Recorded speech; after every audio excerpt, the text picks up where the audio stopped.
Hello and welcome to the Shop of Joy, the podcast that celebrates the heart and the soul of retail.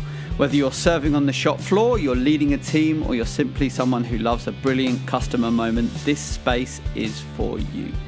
Each episode, we explore how to turn your store into a joyful place for your customers, your colleagues, and just as importantly, for yourself. So today we're going to talk about something a little bit more personal. I'm going to talk about my morning routine, right? The morning routine throughout all of my years in retail that still brings me joy to this day. It helps me have structure for my day, and it makes me feel like I'm always showing up with purpose, whether I'm on the shop floor, whether I've got meetings all day, whether I'm doing a big presentation and inspiring people with that. There's so many reasons why having a very, very powerful morning routine really is the cornerstone of everything that you do in retail. So I'm going to be talking about all of these habits that I put in place in the morning before I get into the shop, and then the first things I do when I am in the shop as well, to show up ready to rock and roll. Right, first thing I've got to talk about is the foundations of the day. So the body and the mind. So the first thing I did and still do every morning, so before checking my phone, before thinking about anything to do with work, is that I have a big glass of water. So the reason why is it wakes me up, hydrates me, and then it gives it just a little tiny mental cue that just goes, let's begin, let's start for the day. Always keep a big bottle of water by my bed. You lose a lot of water during the night, so you always wake up a little bit dehydrated.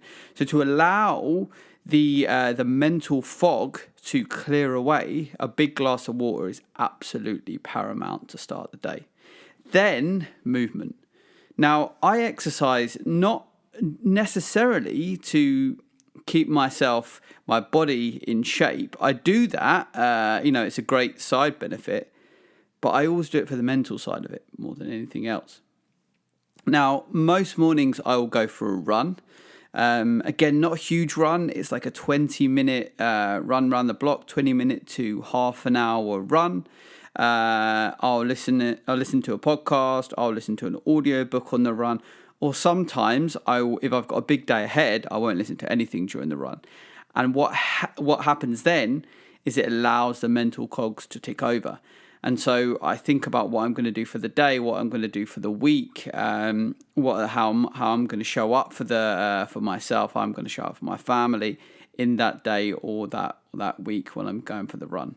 So I think it's really powerful in the morning to combine that. First, have a glass of water, and then some exercise. Now, the exercise can just be jumping jacks, it can be lifting some weights, it can be going for a run, whatever. I've tried all of these. For me, going for a run or lifting some dumbbells and doing some very, very small weight training, that works really well for me, and it has done for a long time. And then you get all of these, my brain essentially just lights up after I do that. And then I feel like, okay, I'm ready to start the day. How are we going to show up for the day? Okay, so after I've done some exercise, I've had some water, the next thing I do is some affirmations. So again, not necessarily standing in the mirror and talking to myself in the mirror, but just thinking these things over to myself, like I'm going to create some great moments today. I'm going to show up as the best version of myself today. If so-and-so can do this, then I'm able to do it. Basically, just telling myself all of the good things about myself, right? Just affirming that I am able to do it. I'm going to show up for my customers. I'm going to show up for my team well today, and just getting myself off to a real springboard of a start. Affirmations are so key. I do it a lot of time when I'm just brushing my teeth and just think things through in the morning, not necessarily having to actually say them out loud. Then I start with some mindset anchors. So what I mean by that is gratitude and journaling. Now, journaling I've been on and off on. I'm going to be absolutely honest. Some mornings I do it, some mornings I don't. Some mornings I forget. Some mornings I don't feel like it. Some mornings I don't have the time.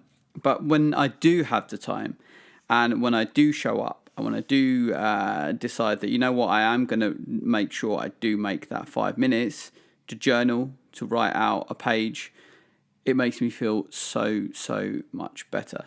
It just gets everything out from the head, just spills it out to the page so you can untangle and you can make sense of some of your thoughts in the morning.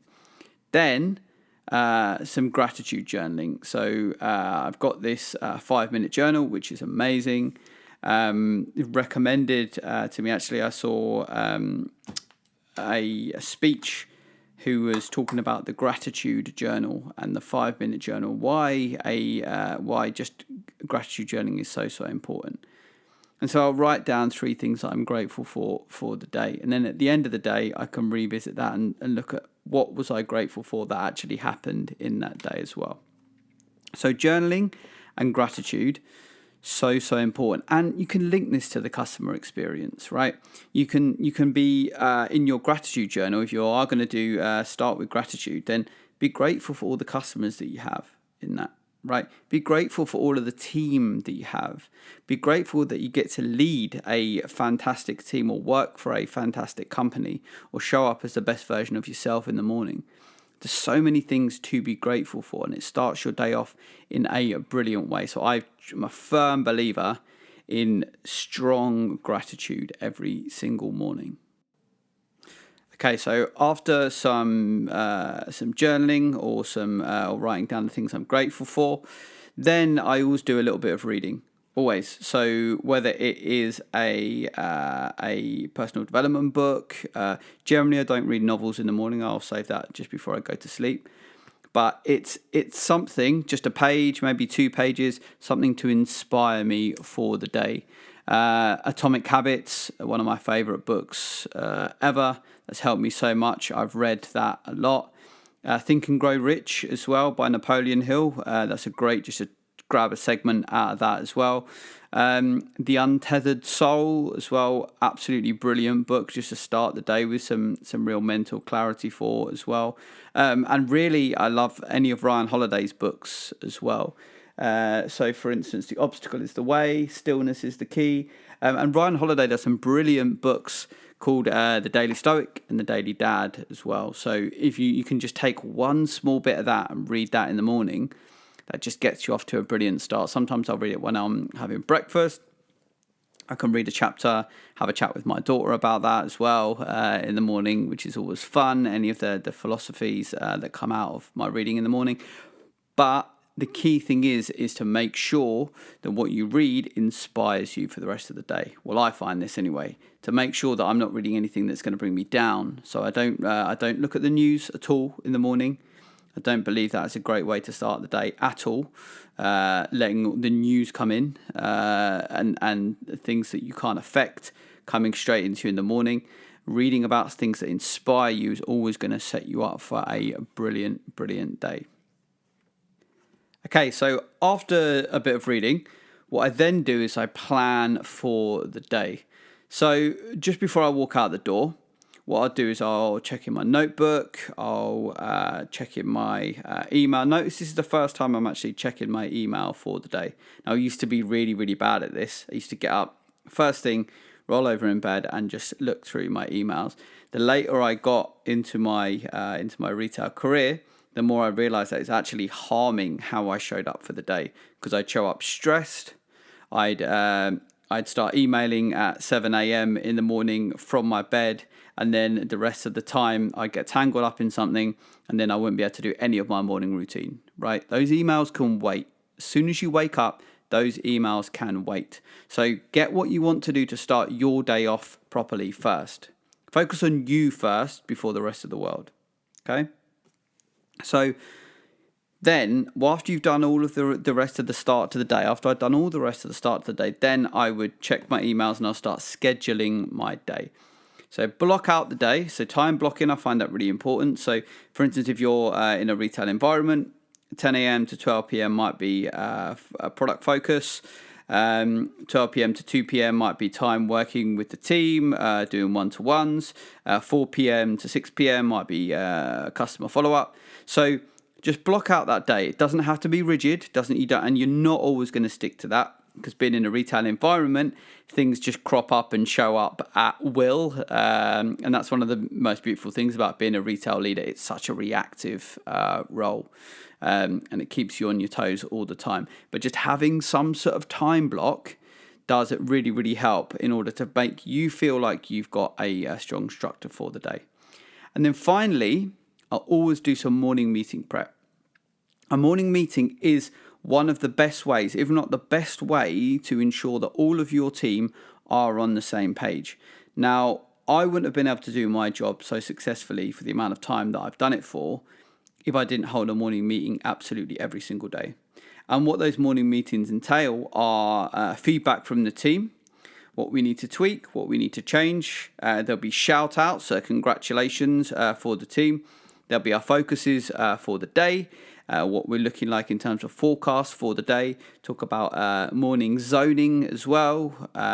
Talk about small wins that might happen here and there throughout the day. And they serve to not just energize everybody for the day, because they do really, really do that, but focus everybody as well. And they allow some of the quieter team members that don't generally speak as much in the day, they allow their voice to be heard. It's so important to make sure you go around everybody and speak to them at the start of the morning meeting. Everybody in your team needs to have a voice for the morning meeting. Okay, then after the meeting is prepped, maybe I would lead it, maybe one of the store managers would lead it, maybe one of the sales teams would lead it. And a lot of the time it's great when you get a store manager or a sales team to lead it, because what happens is you see them rise up. You see them rise up to where they really can be. And you see them take ownership of something, and you see them feel great about that in front of their peers. So the meeting's been planned out. Everything is there for them. It's handed to whoever's leading the morning meeting. And then we really, really kick off the day with a fantastic and strong morning meeting that you just feel great about. You feel great. Everybody's energized. Everybody's ready to go. And you can really start the day feeling joy, feeling like you're on top of things, and ready to go out and give an exceptional customer experience to all of the people that walk into the business on that day. So I hope you enjoyed that episode.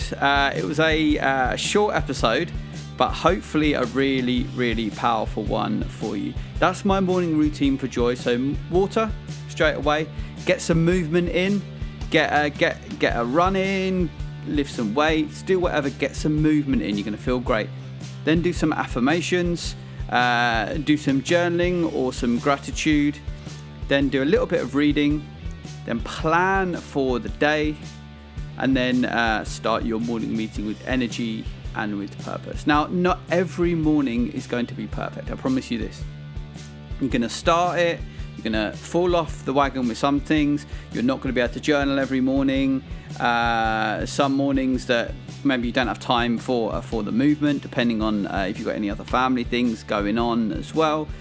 But the key thing is to have a structure of a morning routine and try and stick to it where possible. And the mornings that you do all of these things in the morning routine, or at least most of the things in the morning routine, you're going to see a big difference in how you show up for the day. So thanks so much for joining once again on this podcast. If you found it helpful, please share it with somebody else, and maybe together we can all start our mornings with just a little bit more joy.